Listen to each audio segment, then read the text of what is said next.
Hello दोस्तों, स्वागत है आपका हमारे यूट्यूब चैनल पर।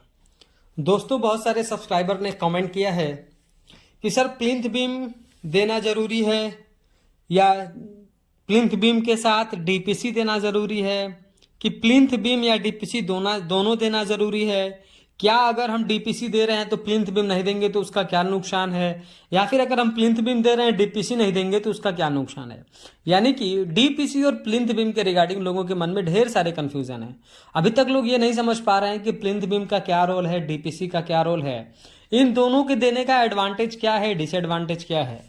तो आज के इस वीडियो में हम कंप्लीट प्लिंथ बीम और डीपीसी के टॉपिक को कवर करेंगे और आपको बहुत ही सिंपल लैंग्वेज में समझाने की कोशिश करेंगे कि इन दोनों का रोल क्या है कंस्ट्रक्शन में और सही तरीका क्या है देने का, और अगर आपको दोनों देना है तो किस तरीके से देना है, और अगर सिर्फ आप प्लिंथ बीम दे रहे हैं तो किस तरीके से देना है, प्लिंथ बीम नहीं दे रहे हैं तो क्या नुकसान होगा।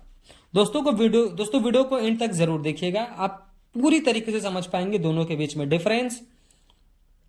तो देखिए, सबसे पहले आप प्लिंथ बीम को समझिए, क्योंकि कंस्ट्रक्शन में पहले प्लिंथ बीम ही बनाई जाती है, बाद में डीपीसी बनाया जाता है।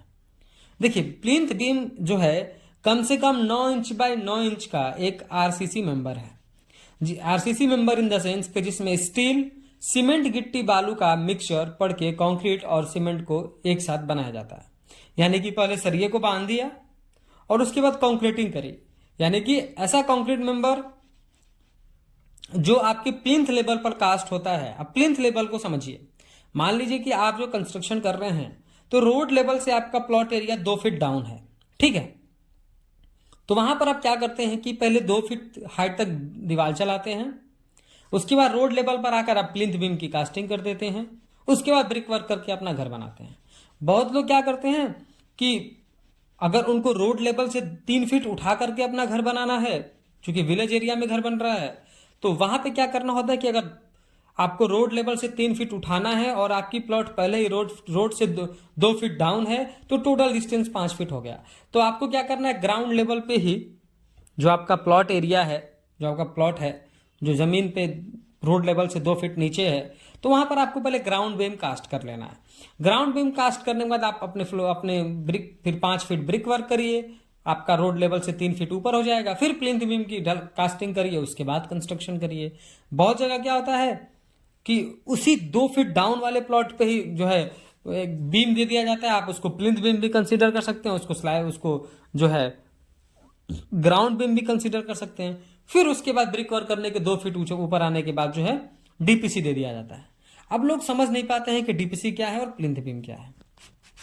तो देखिए, डीपीसी जो है हमारे प्लिंथ लेवल पर जो बीम कास्ट करी जाती है, जिस पर हमारे बिल्डिंग का जो है अब हाइट डिसाइड हो गया कि हाँ इतने ऊपर तक हमको अपनी नींव रखनी है, उसके बाद वो हमारा प्लिंथ लेवल हो गया।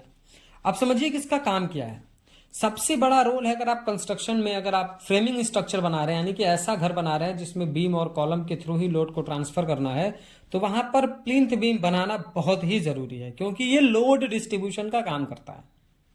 और आजकल तो मैक्सिमम घर जो है फ्रेमिंग स्ट्रक्चर ही बन रहे हैं, तो लोड डिस्ट्रीब्यूशन में इसका एक बहुत बड़ा इंपॉर्टेंट रोल है। दूसरा, हमारा प्लिंथ बीम जो है जिस तरीके से हमें room, bedroom, kitchen, toilet, parking area, stair, जो भी हमारे छोटे छोटे कंपाउंड्स होते हैं, उन सबको अच्छी तरीके से पकड़ के बनाया जाता है। क्योंकि प्लिंथ बीम जैसे जैसे आपने रूम डिजाइन किया है, अपने प्लॉट को डिजाइन किया, उस तरीके से अंदर बाहर, आउटर साइड में, इनर साइड में, हर जगह प्लिंथ बीम होता है, जैसे आपको वीडियो के माध्यम से दिखाया जा रहा है। यानी कि हर एक कॉलम से अटैच प्लिंथ बीम हमारा रहता है, जो कि हमारी बिल्डिंग को एक मजबूत स्टेबिलिटी प्रोवाइड करता है। उसके बाद जितने भी घर पे हमारे ब्रिक वर्क होंगे, डोर विंडो लगेंगे, उन सब का लोड जो है हमारे प्लिंथ बीम पर आता है। मान लीजिए प्लिंथ बीम की कास्टिंग में दीवार आप चला रहे हैं, तो उसका सारा लोड कहां आ रहा है, प्लिंथ बीम पे आ रहा है। तो प्लिंथ बीम देना बहुत ज्यादा इंपॉर्टेंट है कंस्ट्रक्शन में। अब आप इसके चीजों को समझ गए होंगे कि प्लिंथ बीम का देना कितना इंपॉर्टेंट है। आप समझिए, अगर आप प्लिंथ बीम नहीं देते हैं तो आपकी बिल्डिंग में क्या होगा। सबसे पहले आप ये समझिए कि अगर आप प्लिंथ बीम नहीं देंगे और आपको रोड लेवल से 2 फीट उठा करके अपना कंस्ट्रक्शन करना है, 4 फीट आप जो है 2 फीट पहले ही आपका प्लॉट जो है डाउन था, और फिर रोड लेवल से आप 2 फीट और उठाना चाहते हैं, यानी 4 फीट आपको ब्रिक वर्क करना होगा। ब्रिक वर्क करने में प्रॉब्लम नहीं है, प्रॉब्लम यह है कि जब आप उसमें सैंड या सॉइल की फिलिंग करेंगे नींव तक बनाने के बाद, उसके बाद क्या होगा कि इतने सारे मिट्टी या सैंड का लोड आउटर वॉल पे आता है, जिसकी वजह से आपने बहुत जगह देखा होगा कि नीचे जो है दीवार में, नींव की दीवार में क्रैक्स आ गए हों। ये प्लिंथ बीम न देने की वजह से भी होता है। तो अगर आप प्लिंथ बीम नहीं देंगे तो आपकी बिल्डिंग को प्रॉपर स्टेबिलिटी नहीं प्रोवाइड होगी, लोड डिस्ट्रीब्यूशन में प्रॉब्लम्स आएंगी, दीवार में आपके क्रैक्स भी नीचे आ सकती हैं। अब समझते हैं कि डीपीसी क्या होता है। डीपीसी जैसा कि नाम से ही समझ में आ रहा है, डैम प्रूफ कोर्स, यानी इसका काम है घर में आने वाले सीलन को रोकना। अब आप समझिए घर में सीलन क्यों आती है। देखिए, जब हम मिट्टी की भराई कर देते हैं, और मिट्टी की भराई अगर हम अपने दीवार के लेवल तक कर दी, यानी जहां से ब्रिक वर्क करना स्टार्ट होगा उसके लेवल तक कर देंगे, तो मिट्टी में पहले से मॉइस्चर है। अब क्या है कि मिट्टी में जो पानी है, जो नमी है, उसको जो हमारा ईंट है एब्जॉर्ब करता है और कैपिलरी एक्शन के थ्रू उसको ऊपर की तरफ भेजता है। उससे होता यह है कि आपको वीडियो में दिखाया जा रहा है, इस तरीके से आपके घर में निचले हिस्से में, आपके ब्रिक वर्क के निचले हिस्से में, यानी जो आपका फ्लोर लेवल है, वहां पर आपको इस तरह आपका पेंट, पुट्टी, प्लास्टर उखड़ता हुआ दिखाई देगा। इसका सबसे बड़ा प्रॉब्लम यही है कि आपकी बिल्डिंग में नीचे से कहीं ना कहीं पानी है मिट्टी में, या तो आपका ड्रेन लाइन में कोई प्रॉब्लम है, आपने जो सेफ्टी टैंक बनाया उसमें कोई प्रॉब्लम है, बगल वाले घर से सीलन आ रही है।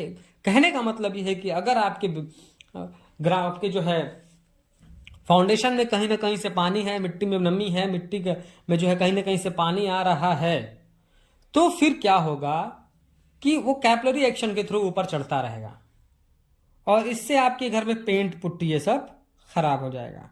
तो अब आप समझिए कि डीपीसी का रोल कहीं भी लोड डिस्ट्रीब्यूशन में, कंस्ट्रक्शन में नहीं बताया गया है। उसका काम सिर्फ नीचे से आने वाले सीलन को रोकना है। कई जगह तो मिट्टी भी ऊपर तक भर दी जाती है, उसकी वजह से जैसे मैंने आपको बताया प्रॉब्लम्स आती हैं। अब देखिए, डीपीसी हमारी 2 इंच का एक लेयर होता है, जिसमें आप M20 ग्रेड का कंक्रीट भी बना सकते हैं। वह M20 ग्रेड का कंक्रीट बना करके आप डीपीसी को 2 इंच की मोटे ढलाई तक आप पूरे ब्रिक वर्क पे कर दीजिए। तो जैसा मैंने आपको बताया कि इसको फ्लोर फिनिश लेवल पर करना है, यानी कि अब ये जो हाइट है इसके ऊपर हमको जो है अपना फ्लोर नहीं, जो है मिट्टी की भराई नहीं करनी है, हमारा जो भी होना है इसके नीचे ही होना है। अब यहां से हमारा ये फ्लोर लेवल रहेगा, तो फिर उस फ्लोर लेवल पे डीपीसी दे दिया जाता है ताकि सीलन को ऊपर आने से रोका जा सके, पेंट पुट्टी खराब ना हो। तो फ्लोर फिनिश लेवल पे जो हमारा डीपीसी होता है, इसका काम कोई भी लोड डिस्ट्रीब्यूशन का नहीं है, सिर्फ सीपेज रोकने का काम ही इसका है, यानी कि सीलन रोकने का काम ही इसका है। लेकिन ऐसा नहीं है कि आपने सिर्फ 2 इंच का कंक्रीट दे दिया तो आपका वाटरप्रूफ हो गया, ऐसा नहीं है। उस पर आपको क्या है कि डॉक्टर फिक्सिट LW+ का 301 URP, ये केमिकल का नेम है, इसको कुछ मिक्स ग्रेड के साथ उस पर एक बार वर्टिकल और 2 घंटे बाद फिर हॉरिजेंटल पेंट करना होता है। पेंट मतलब कि उस पर अप्लाई करना होता है, पोतना होता है। तो उसके बाद ही जो है वो प्रॉपर काम करेगा, आपके सीलन को रोकने का काम करेगा।